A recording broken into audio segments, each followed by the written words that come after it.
Sejam todos muito bem-vindos a mais um episódio do nosso videocast da Lancinó do Brasil, numa produção de Rojas Comunicação, no mês de agosto dourado. O mês que nós elegemos para enfatizar a importância da amamentação. Falamos desse tema o ano inteiro, mas agosto, as teorias, as ações, tudo é voltado para a gente enfatizar cada vez mais a importância de amamentar o seu bebezinho, os benefícios, como que você pode ter uma boa amamentação. E não poderíamos deixar de trazer uma super enfermeira para ensinar para a gente tudo sobre amamentação. Então eu trago para vocês, senhoras e senhores, Larissa Amorim, enfermeira obstetra e consultora de amamentação, para tirar todas as nossas dúvidas no dia de hoje. Seja muito bem-vinda. Muito obrigada. Tudo bem com você? Tudo ótimo, você? Muito bom te conhecer, te receber aqui no nosso videocast para a gente estar conversando de um assunto tão bacana. Sim. Que a gente que é defensora da amamentação, a gente que é defensora de uma saúde da mulher com respeito, com acolhimento, para a gente poder falar com todas as nossas ouvintes, com todas as mulheres que estão acompanhando o nosso videocast. Então, eu queria que você contasse um pouquinho para a gente. Qual que é o papel da enfermeira nesse mundo da saúde feminina? Como é que é? Hoje as enfermeiras elas estão se especializando, hoje as enfermeiras estão escolhendo trabalhar só nesse ramo. Explica um pouquinho pra gente como que, ao eu encontrar com uma profissional, né, como você, com tanto gabarito, com tanta especialização, pode me ajudar nesse momento do meu maternar, nesse momento do parir, nesse momento do amamentar. Claro. É um prazer ter esse espaço para poder falar um pouquinho também do meu papel como enfermeira obstetra, porque ainda não é tão difundido. Então, anteriormente, qualquer enfermeira que tinha formação, né, a graduação em enfermagem, tinha uma visão superficial da amamentação e conseguia fazer esse cuidado logo após o parto de orientação. Ou na assistência básica de saúde, né, o conhecido postinho de saúde, também o acompanhamento bem superficial. Aquela mulher passa no pós-parto e recebe algumas orientações.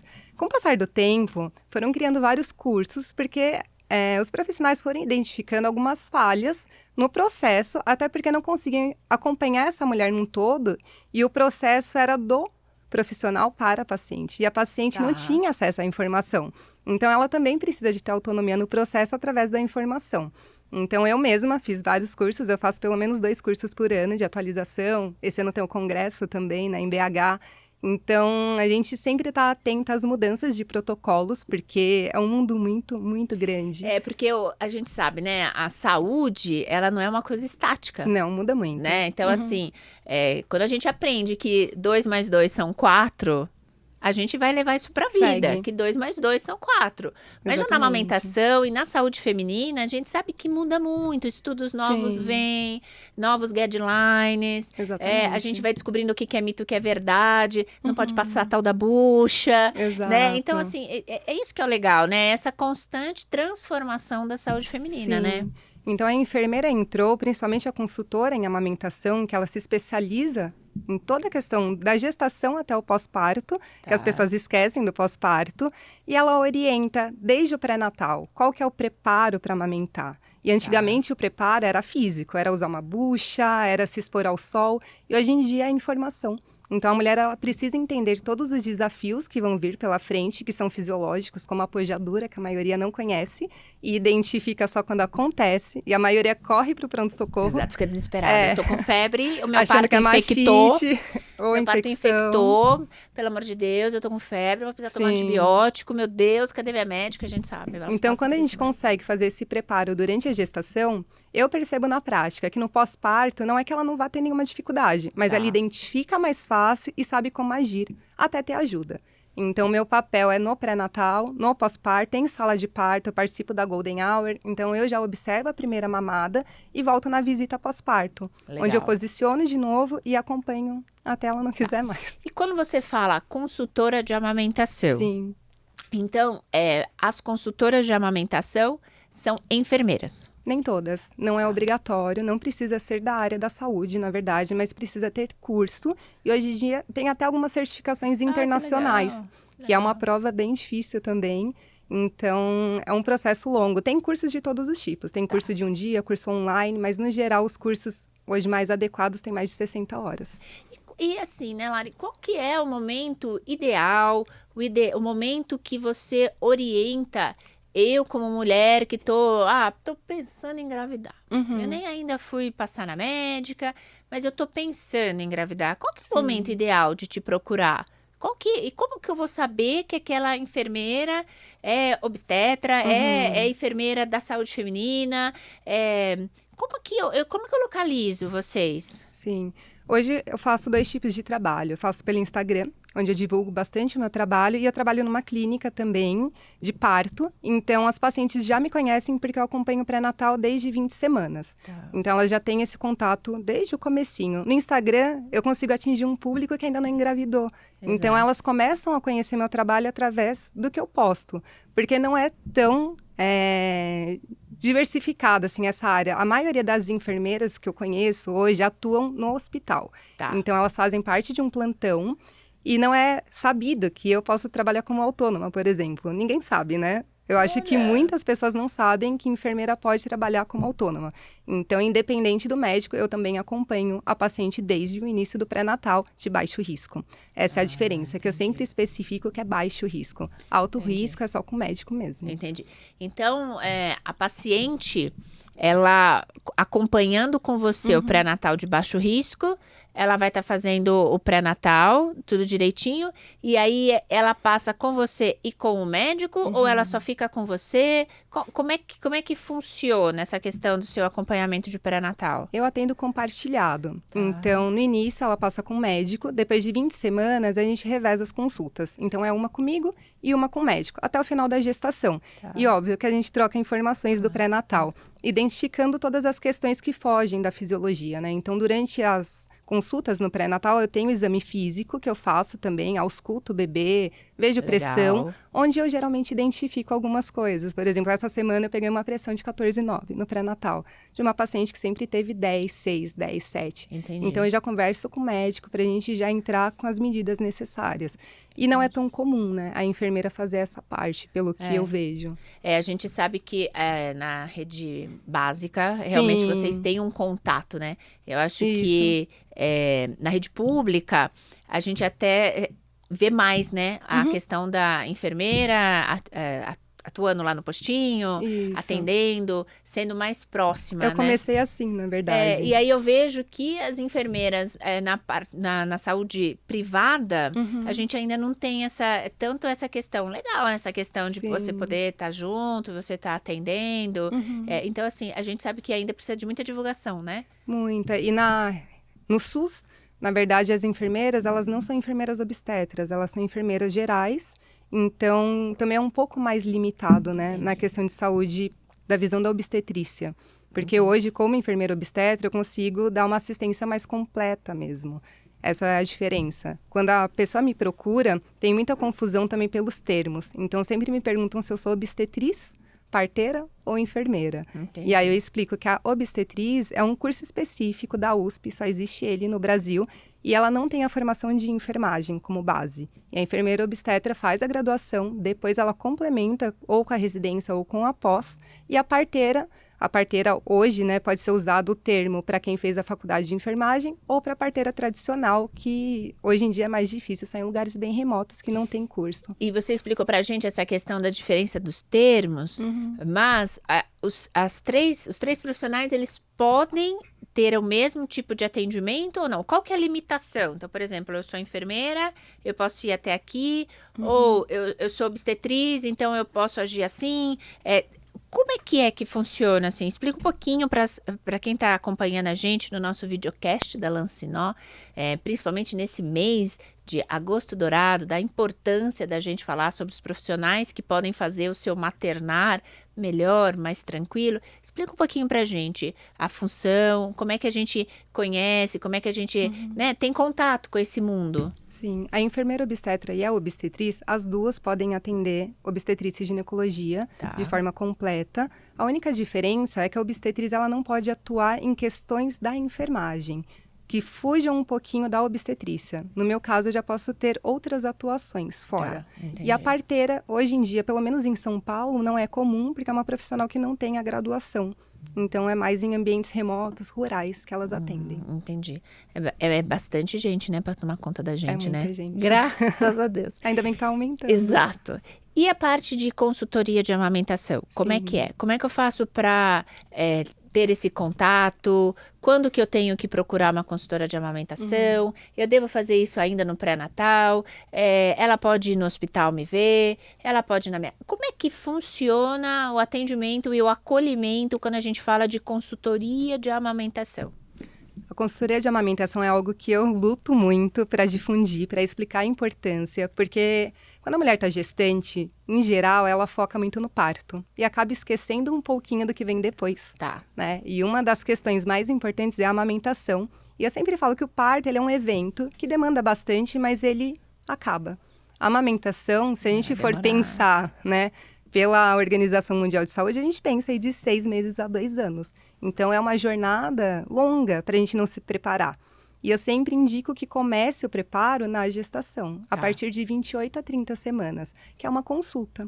É uma consulta online, ou no consultório, ou em grupo, que eu também faço, para a gente entender todo o processo fisiológico, entender o que pode acontecer, quais são as maiores dificuldades, né, do engurgitamento, da mastite, de uma obstrução de ducto, e o que fazer imediatamente, porque às vezes acontece 2 horas da manhã.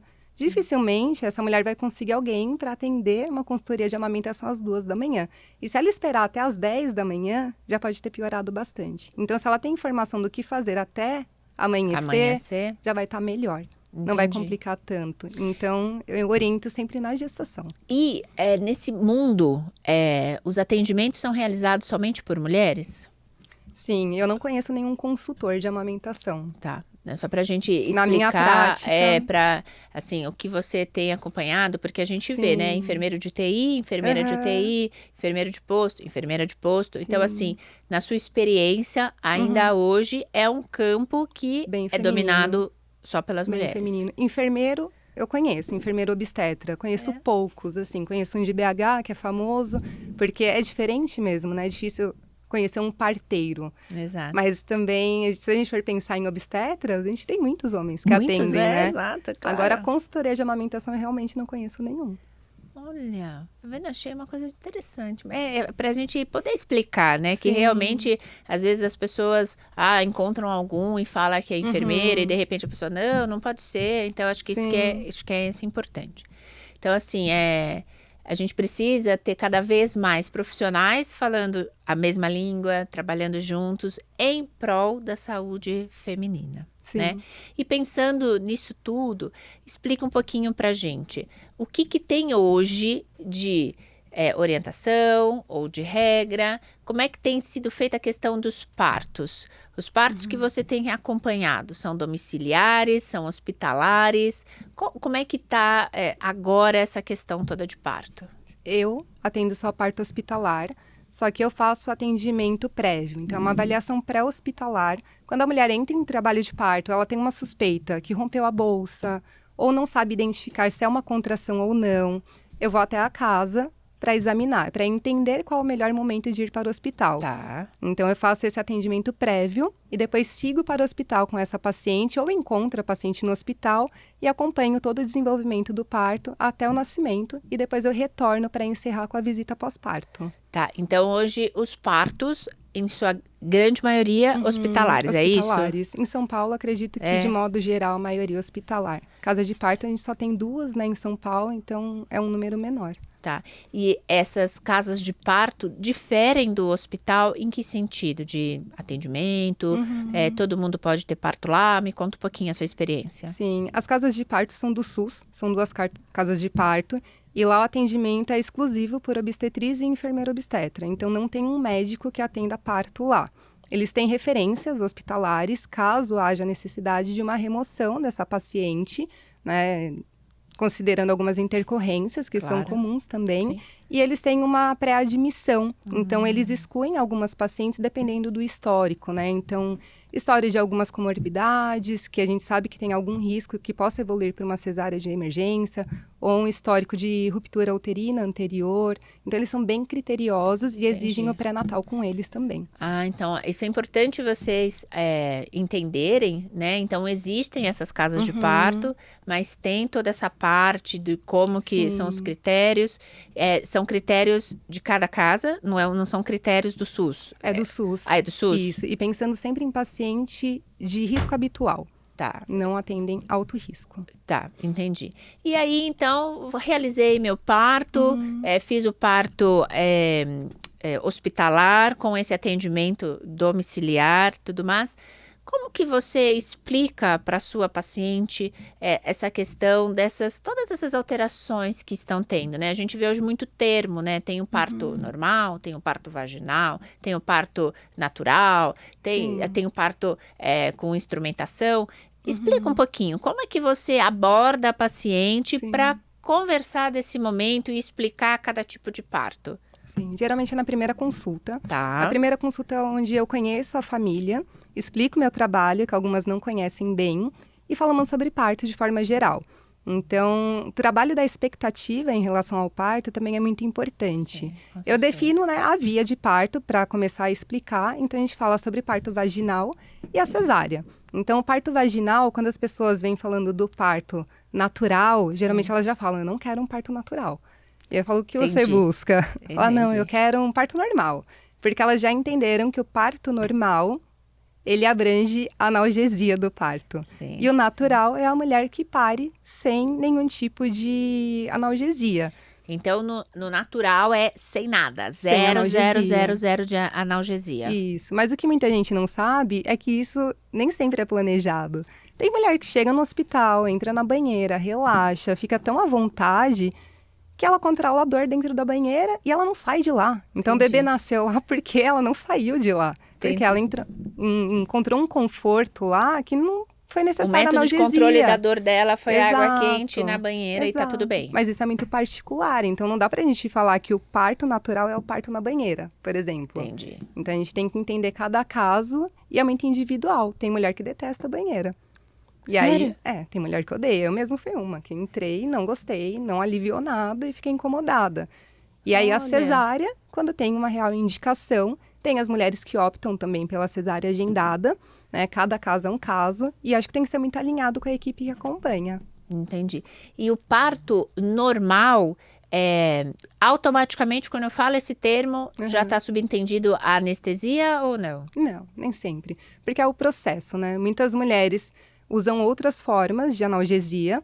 Então, tem as não farmacológicas. Quando a gente tem doula em parto também, elas utilizam muitas técnicas. Tem doula que faz acupuntura, tem doula que faz massagem, rebozo. Então, são técnicas para aliviar a dor dessa mulher. Mas a gente não entra na sala de parto já pensando que tipo de parto vai ser aquele. Na verdade, a gente nem define isso. Eu só explico porque são termos que são muito utilizados e as mulheres perguntam mesmo. Entendi. Você falou um profissional, né, na nossa conversa agora, a questão da doula. Sim. Né? Então, a doula, como é que é? Ela é uma enfermeira? Ela é você que indica? A paciente, ela pode procurar uma doula, sei lá, independente, eu não sei se existe esse termo, mas como é que funciona essa questão da doula durante o seu atendimento, por exemplo? Sim. A doula é uma profissional que ela não é técnica, então ela também não precisa de ter uma formação na área da saúde, o ideal até que não tenha mesmo, porque o papel dela não tem nada a ver com o técnico. Então ela não vai poder fazer nada, de tipo não faz parte toque vaginal, não faz a ausculta do bebê, pelo menos não deveria fazer. O papel dela é orientar essa mulher sobre parto, esclarecer dúvidas durante todo o processo de gestação e dar suporte emocional e físico. Então, ela ajuda muito na questão de exercícios durante o parto, que são direcionados, né? Hoje em dia também tem mulher que acha que vai para o parto e vai ser um cross-parto. E não é isso, né? Tudo é muito pensado durante o trabalho de parto com as necessidades dela. Elas não são da equipe, então é livre escolha. A mulher escolhe qual se identifica mais, cada uma tem um perfil, cada uma oferece um método de analgesia. Como eu disse, algumas fazem acupuntura, outras são mais E a especializadas em acupuntura pode ser massagem. feita pela doula e tá tudo bem. Se tiver o curso, sim. É um Entendi. curso que geralmente dura 2 anos, né? Tem uma pós-graduação Legal. também. Legal. Então, não são todas que fazem. E nem sempre é indicado também, né? Entendi. Então, geralmente, elas já chegam com a doula, quando elas estão comigo, e chegam com umas 28 semanas, 30 semanas, geralmente elas já têm a profissional que acompanha. E, geralmente, eu indico quem eu já conheço também e já trabalho. É a linha, né, de atendimento, de Sim, acolhimento. exatamente. Isso, acho que isso tá é bem bem alinhado. importante, né? Eu queria que você falasse um pouquinho e explicasse o que é o plano de parto. É a Sim. enfermeira que faz? É a doula que faz? É a consultora de amamentação que faz? É o obstetra que faz? O que é o tal do plano de parto? O plano de parto, ele é um documento e ele tem valor legal. Eu sempre indico que a paciente leia o plano de parto. Tem vários modelos, tanto na internet quanto de enfermeira. Eu fiz um modelo também com várias orientações, ou a doula também trabalha junto com a família. Tá. Mas em geral, a gente envia o material, a família lê e a gente discute em consulta. Porque não adianta só checar várias opções do plano de parto e levar no dia, porque precisa entender o que está ali. E para mim serve para informação, porque muitas pessoas não têm ideia do que está ali. Então, fala sobre os cuidados com o bebê, que afinal é quem está nascendo, né? A gente fala tanto do Exato. parto e esquece da recepção do bebê também. Então, eu gosto muito do uso, todas as minhas pacientes têm acesso ao plano de parto e a gente discute a cada consulta. Então, a primeira consulta a gente fala mais sobre o parto, a segunda a gente fala um pouquinho mais sobre os cuidados com o bebê e a última sobre a amamentação, que também está no Entendi. plano de parto. Que está no plano de parto. Isso. Mas, quando você fala que é um documento, o plano de parto é uma garantia de parto normal? Não, nada garante nada, né? O que ele garante é que a mulher deve ser ouvida e que ela tem suas preferências. E isso também é muito trabalhado em cima das expectativas, porque tem mulher que chega e fala, eu quero um parto na banqueta, sentada, tocando tal música, de tal jeito. Vamos alinhar a expectativa. É alinhar Talvez você não vai expectativas. conseguir tudo nessa sequência. Exatamente, porque às vezes o parto é imprevisível, né? E nem sempre dá para seguir exatamente o que está ali. Mas o plano de parto tem algumas questões que devem ser seguidas, sim, como a questão do colírio do bebê, né, que é alinhado com o pediatra que vai receber, por isso é compartilhado. Então, as minhas pacientes, elas passam em consulta pré-natal com a pediatra. Sim. Então, já alinham essa questão. Então, se ela checou que ela não quer, já fez todos os exames e chega na hora, alguém vai e pinga esse colírio, está muito em desacordo com o que foi alinhado. E não é uma intercorrência. Então, é algo que teoricamente tem que ser respeitado. Entendi. Agora, situações de emergência obstétrica, algumas coisas não vai dar para seguir mesmo, né? É difícil, né? E eu acho que é difícil. importante ter essa orientação, né? Ter essa conversa. Sim. Conversa com a sua enfermeira obstetra, conversa com o seu obstetra, né? Que intercorrências podem acontecer. A gente não tem como te dar uma certeza, vai ser um parto, como você falou, né? Tocando tal música, em tal posição, Sim. a tal hora. Não vai acontecer dessa maneira. Infelizmente, não é assim. Mas você ter essa questão do plano de parto também te ajuda emocionalmente. Sim, né? e Porque acho que você vai sabendo o que pode acontecer. Exato, é um guia, né? E também acho que traz muita autonomia para a mulher, que eu falo que a partir do momento que a mulher está ali como a dona do parto, ela precisa de entender tudo que pode acontecer na sala de parto.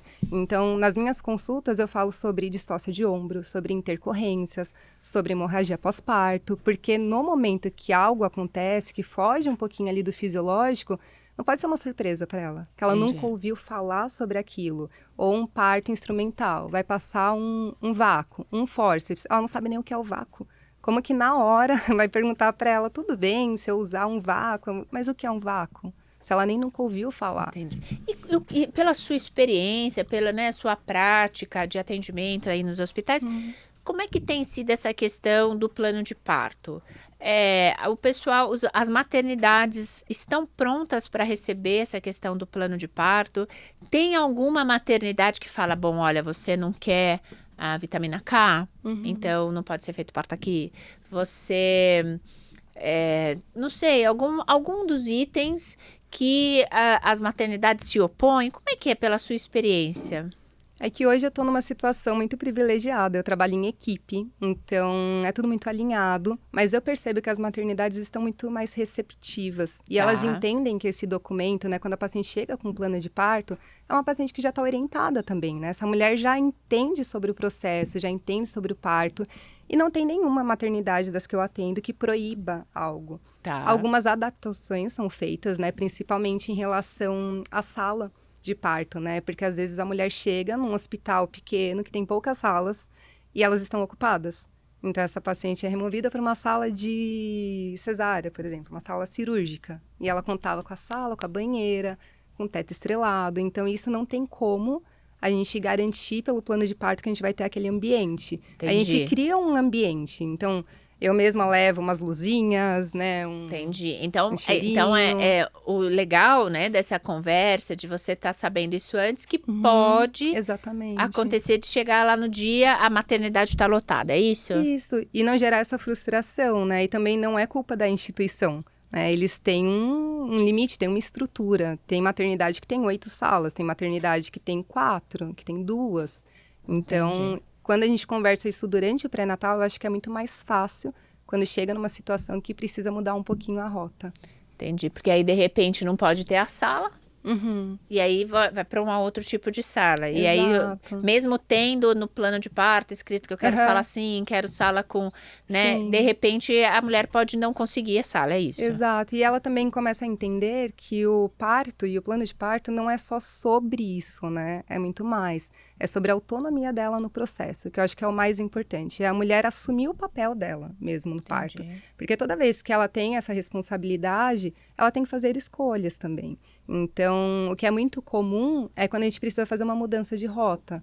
Tá tudo bem, tá rolando bem o parto e por algum motivo precisa indicar cesárea, que acho que é o momento mais tenso da assistência. Porque a Entendi. gente acompanha essa família há muito tempo e a gente sabe o quanto vai ser difícil, né, informar que não dá para seguir com o planejado, que era um parto normal. E como essa paciente já tem consciência de tudo que está acontecendo, tudo é avisado durante o trabalho de parto, eu acho que a aceitação também é muito melhor. Então, com torna o certeza. processo mais fácil. Com certeza. Bom, olha, a gente aprende muito, né? Acho que cada atendimento, a cada conversa, acho que a cada explicação a gente aprende. E a nossa intenção com esse videocast da Lancinó do Brasil é isso, trazer essas informações com medicina baseada em evidência, para trazer acolhimento para você que está nessa jornada do maternar, que está se programando para engravidar ou já está grávida e está com essas dúvidas. Quando eu procuro uma enfermeira, quando eu procuro a consultora de amamentação, qual que é o momento de estar com elas? Então, acho que isso é muito importante. Espero que vocês estejam curtindo, acompanhando toda a nossa boa intenção de trazer informação assim tão rica para vocês. Mas já vamos aproveitar que ela sabe tudo de amamentação. Vamos pedir para que ela explique um pouquinho para a gente sobre a amamentação, os principais mitos, o que a gente pode ou o que não pode, para que a gente possa trazer cada vez mais informação sobre a amamentação. E aí, como é que funciona? A questão, então, já passei com você, tivemos um parto muito legal, no dia seguinte você foi fazer a visita e agora começou. Sim. Acho que o período que todas nós mulheres temos mais dúvidas, que é sobre a amamentação. E aí, o que na amamentação eu preciso me preparar? Como é que funciona o atendimento para a amamentação? Quando que eu procuro? O que saber? Como é que funciona o seu mundo da amamentação? Em geral, no pós-parto é o momento mais tranquilo. Fala que o bebê nasceu, então nessas primeiras horas esse bebê ele vai ficar um pouquinho mais sonolento, não vai ter essa demanda de mamar o tempo todo. Eu sempre oriento também para elas não se preocuparem de ficar apertando a mama o tempo todo para ver se tem Mas leite. eu preciso ver se tem uma gotinha. Elas têm essa ansiedade. Vida, eu preciso ir lá apertar a mama e saber, Lari, se eu tenho uma Sim. gotinha. E aí quando que sai tanto uma falam gota... que a gotinha de ouro é a gotinha de ouro. E o problema é sair a gota, porque sai a gota e começa, não, mas tem mulher que esguicha leite, saiu só uma gota, vai alimentar o bebê, será que ele não tá com fome? Eu falo, mulher, acabou de nascer, calma. Vamos, Com respira. calma. Vamos com E mesmo quando eu volto, geralmente eu volto no segundo dia, porque Tá. no primeiro dia tá tudo muito né? Na Muita agitação mudança, do parto, muita tem mudança. visita. Então, no segundo dia, geralmente, elas estão mais tranquilas. Mas não aconteceu a pojadura ainda. Sim. Só que eu já oriento essa mulher que a pojadura vai chegar e que é o caos.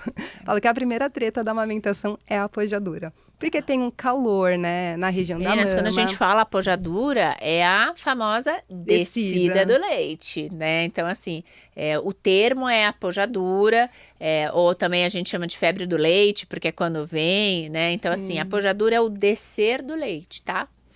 E as mulheres não têm noção, assim, quando é a primeira gestação, mesmo a gente informando sobre a pojadura, elas, não, tudo bem, isso é lá na frente, depois eu vejo. Então, eu já aviso nessa consulta que a pojadura, ela é safada também. Ela não vai acontecer no hospital. Ela vai acontecer, geralmente, no primeiro ou segundo dia em casa. Quando ela está sem apoio, né? Exato. Pelo menos profissional. Então, ela acontece entre o quarto e quinto dia pós-parto, quando é um parto normal, né? Diferente de uma cesárea agendada, que demora um pouquinho mais por questão hormonal.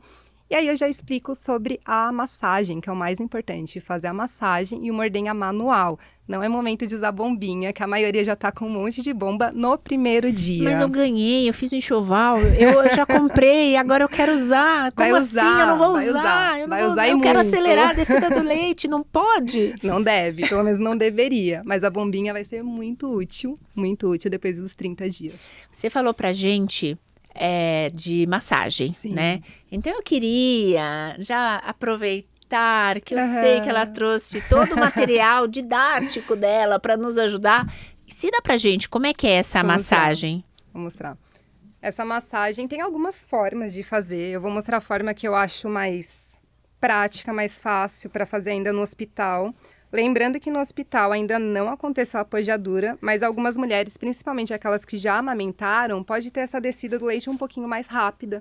Tá. Ou já notar algum ponto de engurgitamento. Tá, então assim, ó, pessoal, agora a gente vai aprender com a nossa super enfermeira que tá aqui batendo um papo tão gostoso com a gente, Kalari, sobre essa questão da massagem. Então, assim, prestem bem atenção, ela vai fazer aqui para vocês aprenderem. Explica pra gente quando que a gente simples. pode fazer, Sim. quem que pode fazer, né? Se todo mundo pode fazer, independente de bico e tudo mais, explica pra gente a massagem. A massagem está liberada para todo mundo. E o ideal é que a própria mulher faça. Porque às vezes ela espera que um profissional faça. Então, o ideal é a mulher aprender. E elas têm muito medo no começo. Então, eu falo que a mama, no começo, nos primeiros dias, ela tá um pouquinho mais flácida, que é o normal.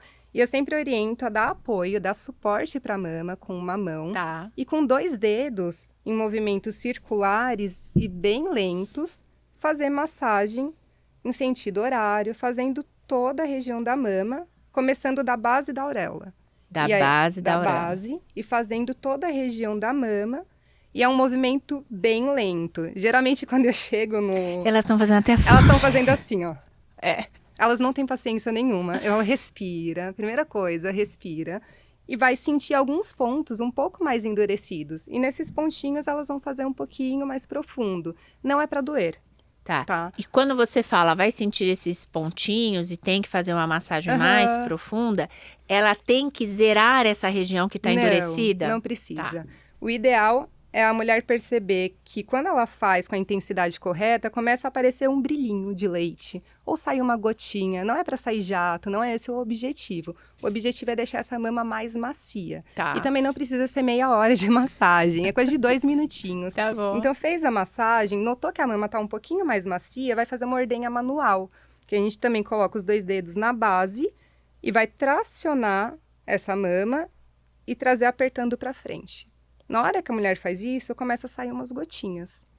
Tá. Então, é paciência. Quando faz muito agora, rápido... eu vou te fazer a pergunta. Eu fiz a massagem, tracionei, não Sim. saiu nada. A massagem tá errada ou eu não vou ter leite? Paciência. Porque o foco da massagem é deixar essa mama macia. Quem vai tirar leite é o bebê. É ele que precisa desse leite. Porque ele é o que tem o melhor extrator, sucção, gente. Exatamente. Assim, não existe nenhum movimento, Sim, não existe bomba no sim. mundo, no planeta, que consiga fazer a Exatamente. extração de leite tão perfeita quanto o bebezinho. Porque essa massagem, a gente também está pensando em preparar a mama para o bebê. Porque se a gente coloca o bebê com a mama túrgida muito cheia, esse bebê não consegue abocanhar, né? Vou mostrar aqui o neném, né? Na hora que ele vai pegar, ele não consegue fazer a pega correta, porque ele vai ficar superficial. Porque é um bebê que acabou de nascer também, então ele precisa de uma mama favorável. Eu tenho que fazer essa massagem todo dia, Lari? Como é que é? Explica pra gente. Toda vez que sentir que essa mama não está pronta para oferecer. E como eu sei disso? Fazendo um teste muito simples, que é você segurar na base da sua auréola e perceber se tem flexibilidade. Então, eu tenho flexibilidade, eu estou percebendo que ela vai para os dois lados, para cima e para baixo. Essa mama é uma mama que tá boa o suficiente para esse bebê abocanhar. Só se tiver algum incômodo. Se estiver desconfortável, algum pontinho mais endurecido. Lembrando também que a mudança de posição do bebê ajuda muito a dissolver esses nódulos. Então, se a gente sente que tá aqui desse lado, eu posso colocar o bebê numa posição invertida. O queixinho dele forçando aquele ponto também vai ajudar. Exatamente. Então, pessoal, a massagem não pode doer. Não é para durar 40 minutos de treino de crossfit. Não, é rápida. É uma coisa rápida, é suave. Você não vai deixar a mama com hematoma, vermelha e tudo mais. Mas todas nós podemos fazer, é isso? Exatamente. Eu sei que no mundo da amamentação tem muitas dúvidas, né? É muita informação. Eu acho que a principal que a gente precisa dizer é que não é intuitivo, né? Não é assim, eu nasci mulher, eu vou saber dar de mamar. A vida não funciona assim. O bebezinho nasceu, ele vai saber mamar. Ele também não vai saber. Então, eu acho que a gente precisa ter muita paciência, a gente precisa estar muito bem respaldado com excelentes profissionais para ajudar a passar essa etapa. Mas uma das principais perguntas que chegam para mim, né, que é a questão das dúvidas: todas as mulheres podem ser capazes de amamentar, independente do bico? Sim. Pensando em mamilo, não é um problema. O que a gente pode pensar como complicações são algumas questões metabólicas. Então, uma mulher tem uma diabetes gestacional, que tem alguma questão hormonal, ela pode ter um pouco mais de dificuldade, mas com ajuda ela também consegue amamentar. Agora, em relação ao mamilo, não vai fazer muita diferença, porque o bebê não mama o mamilo. Ele precisa da auréola, abocanhar o máximo que ele conseguir. Tem mamilos que dão um pouquinho de trabalho, mas com ajustes, pequenos ajustes, temos até alguns materiais que ajudam a projetar um pouquinho mais, né, a região, fica mais fácil. Ó, eu vou apresentar para vocês, eu não sei se vocês conseguem dar um zoom aqui. Ó, o nosso Joca. É, o Joca. É o Joca. Que eu vou pedir para que a gente possa aprender algumas posições corretas para amamentar, já que a gente está falando da importância do agosto dourado, da importância do apoio à amamentação. Se a gente fala de uma excelente pega, de uma excelente posição, acho que a gente precisa dar os exemplos. Então, eu queria, se você pudesse explicar muito tranquilo para a gente, quais são as posições mais tranquilas para a gente amamentar. Claro. Deixa eu pegar o Joca. Você depois devolve o Joca, tá? Pode deixar. Eu vou adotar o Joca, gente. Vou adotar. É um menino que eu não tenho. Ah, meu Deus. Vou ficar com o Joca. Ela tem uma outra menina aqui também, ó. A Maria. A Maria. Então, a gente pensa... Agora é o momento do Joca. Na amamentação, a gente tem que lembrar que são duas pessoas envolvidas. Então, não dá pra gente focar apenas na mãe, né? Porque às vezes a gente esquece do bebê. Isso também é orientado desde o começo do pré-natal. Só que a maioria esquece. Qual que é a cena principal que eu vejo quando eu chego na casa da mulher ou no hospital? É a principal. Eu chego e bato o olho. O bebê tá desse jeito. Eu vou pedir para você mostrar pra gente nessa mama. Isso, para todo mundo acompanhar o Joca. A gente quer que o Joca vire artista de cinema. Então, geralmente o bebê tá assim, quando eu chego. Coitado. É, Sério? Mas isso é assim, 90%. Mesmo das que eu oriento. E a mulher tá assim. Tensa, o bebê afundado, a gente não consegue nem ver o rosto do bebê. Então, a primeira orientação é a gente pensar como a gente bebe água, né? Então, se você vai beber água assim, é muito mais difícil. É muito mais difícil. Então, o principal é o alinhamento, né? Antes da posição, o alinhamento do bebê. Ele sempre precisa estar alinhado. O tronquinho, o pescoço, bem alinhado. E a posição, a mulher precisa adotar uma posição confortável, relaxar os ombros, procurar não necessariamente uma cadeira de amamentação, né? Aquela poltrona que fica excluída lá no quarto. Isso eu vou contar pra vocês. Em todos os retornos pós-parto, eu sempre pergunto assim pros meus casais. E aí, do enxoval, o que você mais usou, o que você menos usou? Doutora, a cadeira de amamentação virou pra colocar as roupas do dia. Exatamente. Então, é procurar um ambiente confortável, mais silencioso, onde ela consiga ficar bem posicionada. Legal. A posição mais conhecida é a posição tradicional, onde o bebê deveria ficar barriga com barriga, coladinho com a mãe. E aqui, o que pouca gente sabe é que a gente precisa dar sustentação para a cabeça do bebê com uma mão e apoio para a mama na outra.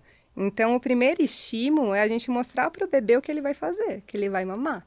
E esse bebê, se ele não estiver calmo, a minha orientação é que primeiro acalme o bebê fora do peito para trazê-lo para o peito calmo. Porque se ele estiver chorando, se debatendo, é mais difícil. Mas, poxa, tantas mães, o bebezinho começa a chorar, já vão direto para a mama. Como é que é? Tira uma gotinha do leite, pode colocar numa colher e deixa alguém, o companheiro, a avó, engana o bebê ali, dá aquela gotinha de leite, ele vai se organizar, ele vai se acalmar, enquanto a mãe se posiciona e segura a mama, porque no começo parece um polvo, né? Exato. Parece que é muita coisa e elas têm dificuldade de fazer essa posição, de dar a sustentação para a cabeça com a mão e segurar a mama.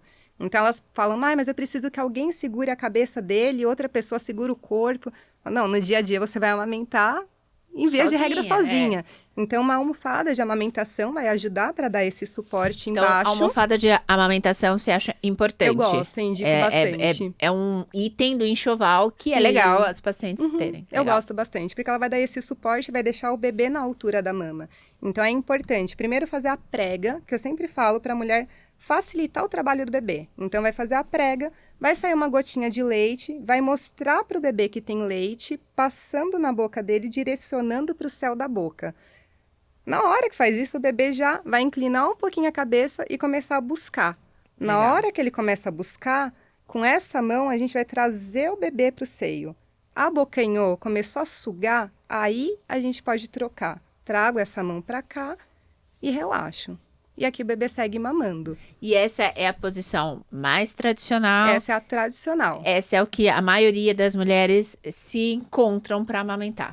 E tem a outra que eu gosto muito para bebê menor, né? O bebê nasceu, tá aí até um mês, que é a invertida, que é uma posição que funciona bem com bebês pequenos por causa do apoio.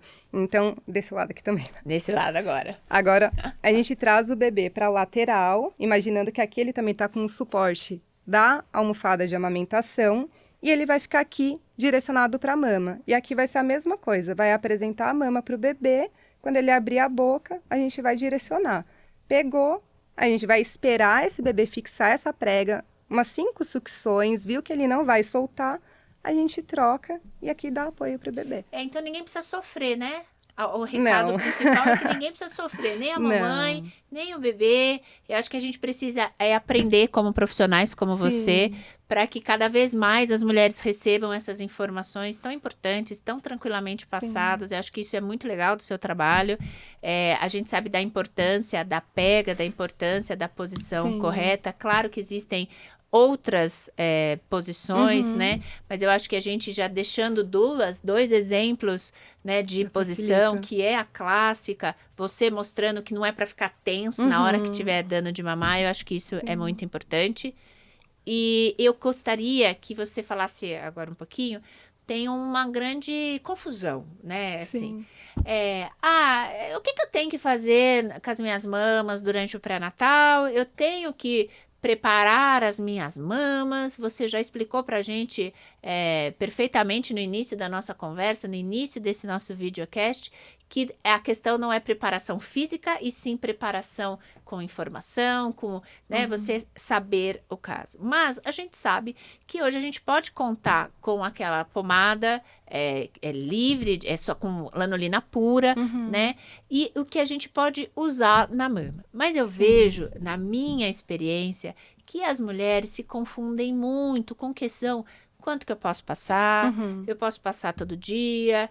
Como é que é? Como é que você explica para suas pacientes a questão do uso da lanolina pura nas mamas? Durante a gestação eu não indico nenhum tipo de cuidado, é só informação mesmo, que tem 9 meses para consumir essa informação. Mas minha avó falava que eu tinha que esfregar com a bucha, não é mais? Não precisa. Aí sim é um sofrimento, né? Imagina esfregar um mamilo para colocar na boca de um bebê que tá aprendendo a mamar.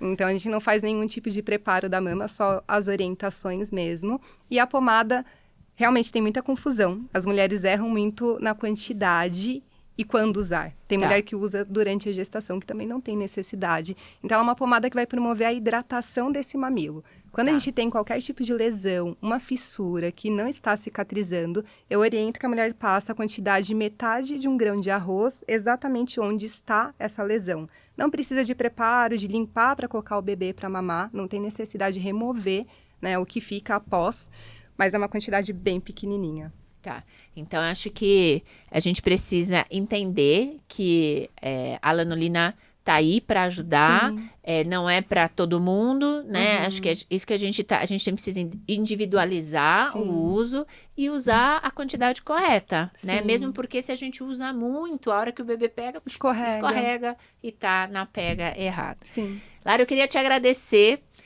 Muito bacana, passou as informações bem tranquilas, foi um papo bem gostoso, agradecer mesmo, porque o intuito da Lancinol do Brasil é promover isso, promover informação, trazer profissionais como você, que estudam, que gostam e se atualizam da saúde feminina. Quero te agradecer, muito obrigada. Seja muito bem-vinda sempre. Qualquer atualização que tiver do mundo da amamentação, fica aqui registrado que a gente atualiza. Depois do congresso tem novidades. Então, depois do congresso, eu faço questão de te ver novamente. Sim, vai ser um eu prazer. Vou deixar aqui na descrição do vídeo todas as redes sociais da Lari. Se você ainda ficou com uma dúvida e gostaria de entender mais essa questão de amamentação, da enfermeira no parto, entre em contato com a Lari. Eu tenho certeza que do jeito que ela foi tão receptiva aqui com a gente, ela vai responder para você, né, nas redes sociais dela. Fica aqui todas as nossas redes